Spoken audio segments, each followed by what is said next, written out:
সুপ্রিয় শিক্ষার্থী বন্ধুরা, ইউটিউব চ্যানেল পলাশ একাডেমিতে সকলকে স্বাগতম। আমি আজ তোমাদের সাথে আলোচনা করব প্যারাগ্রাফ লোডশেডিং নিয়ে।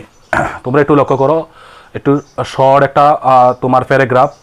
Load shedding means the stopping of electricity supply for a certain time.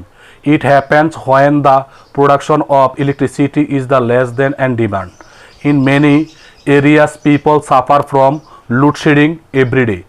It causes many problems in our daily life. Students cannot study properly and office and hospitality face serious difficulties. Food in fried get spoiled, life become uncomfortable in a hot weather. To reduce load shedding, we should save electricity and use solar power if possible. বন্ধুরা, তোমাদের এই লোডশেডিংটা খুব সহজ ভাষায় লেখা হয়েছে এখানে। আশা করি তোমরা যদি আমি একটু গণ করে লিখেছি, তো তোমরা একটু যদি ফাঁকা ফাঁকা করে লিখো তাহলে হয়তো এটা দুই পৃষ্ঠা হবে। কথা বুঝতে পারছো?